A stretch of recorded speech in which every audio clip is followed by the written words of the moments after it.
and when you knew he was going to be such an irreplaceable presence in the King Crimson legacy. Thank you so much. I was at college with John.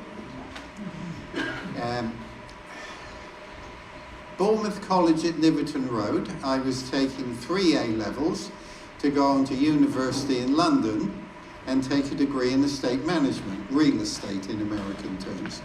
And John was there studying something or other. And we both had a semi-pro background with groups, beat groups as they were called then, in the Bournemouth area. And John worked with an organist who we called the Singing Pig.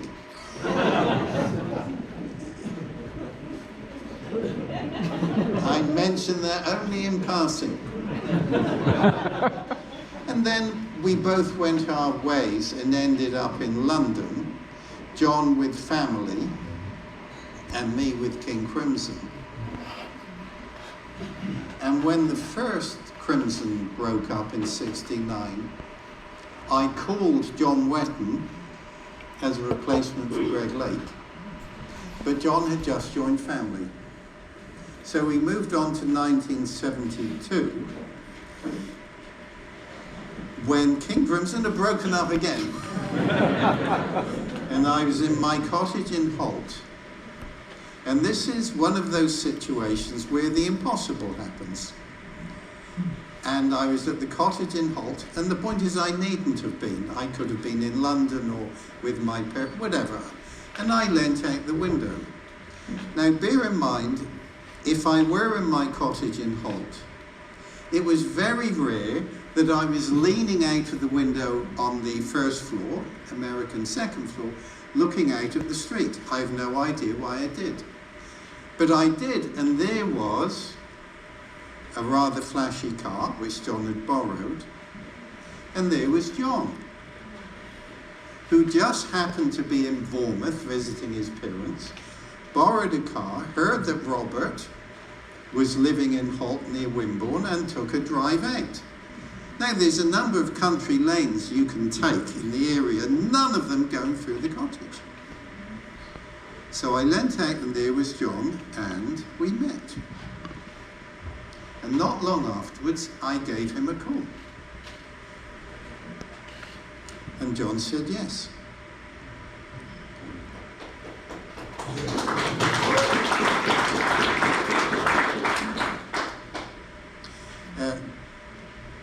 John was in England, and I believe in Europe, and I believe on an international scale.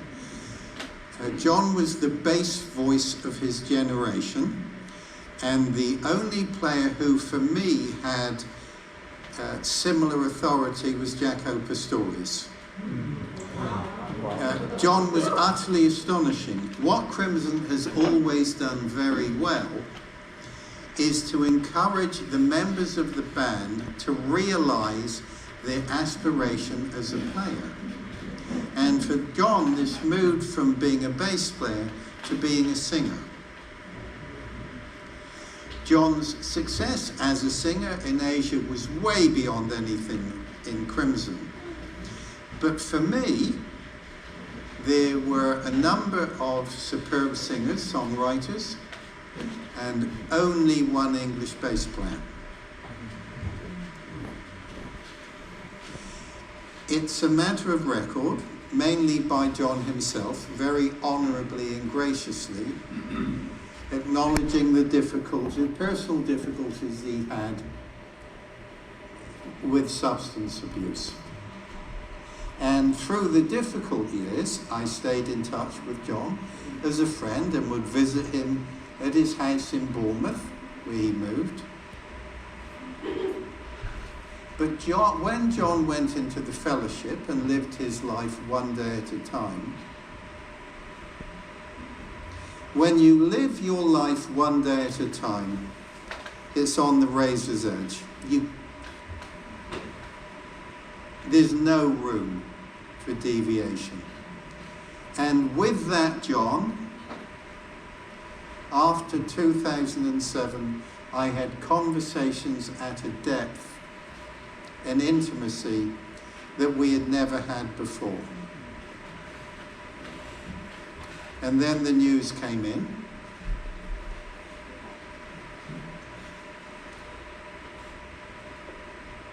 That John had cancer and it was terminal. And John had about a year.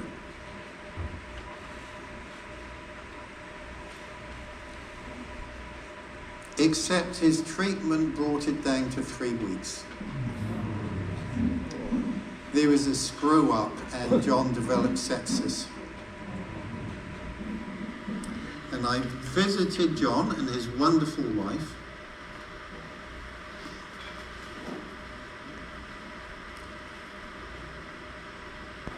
About 3 weeks before he flew away.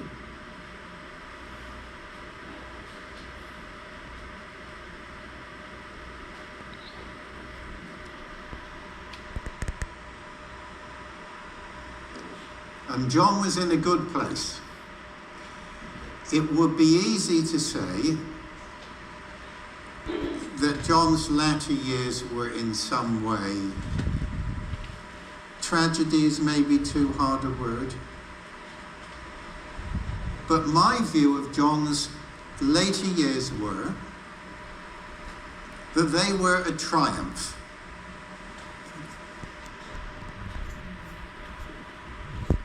And whenever I hear or play the opening guitar line on Starless, there is always a something for me, and it's never far from joy.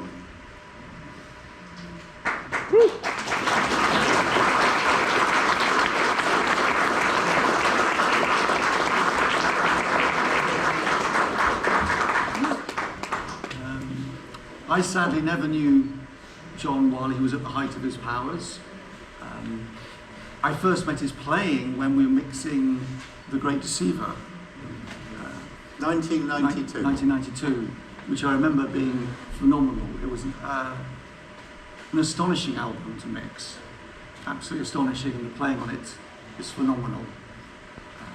I last saw him in 2015, and probably the earliest birth of the talks that we're now giving was before I started giving talks before the King Crimson shows.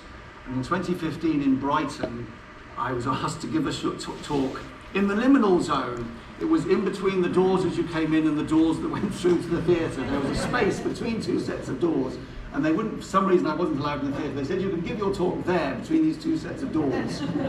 So I was standing there with probably 60 people talking to them in between these two doors.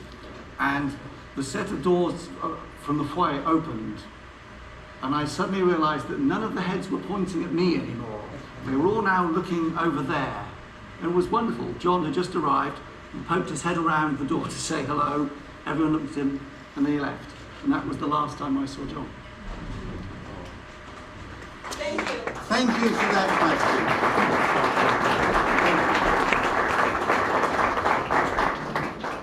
Although women have a priority, men are also allowed. And there is the microphone, but women are encouraged.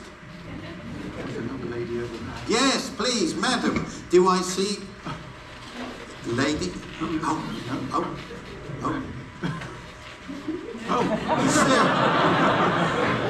Sir, the microphone is yours. Yes, you, sir. Yes, thank you. Thank you. In 2016, you presented a magnificent musical presentation at St. Anne's Church in Detroit with, I believe, 54 guitarists. No, there were a lot more than that. Were there? Yeah. That was the best estimate when I counted. And it was a beautiful performance. It held together really well. What amazed me most is, from my point of view, the potential for chaos if you put 54 or more guitars together is great. Yet it was harmonious. It didn't descend into atonal chaos. It had integrity. It wasn't dysrhythmic. I'm just curious, what sort of guiding principles or protocol or score did you instruct the musicians to follow in order to make it a successful performance and not one that could have been perhaps chaotic? Thank you. I remember that performance. I remember that cathedral. I believe it's one of the oldest churches in America. So, all the guitarists from the orchestra of crafty guitarists, with the background in guitarcraft and the guitar circle, share a practice. We have a common practice.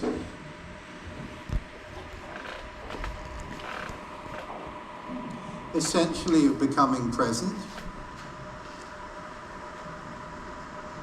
sharing intention,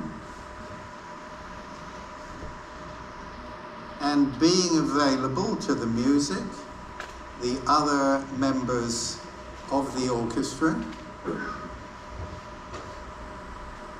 and the audience. We share a discipline. What is a discipline? A discipline is how we develop a relationship between who we are and what we are. Who we are is that spark within us. What we are is this animal we inhabit and its associated patterns of behavior, thinking and feeling. And in a discipline, who we are develops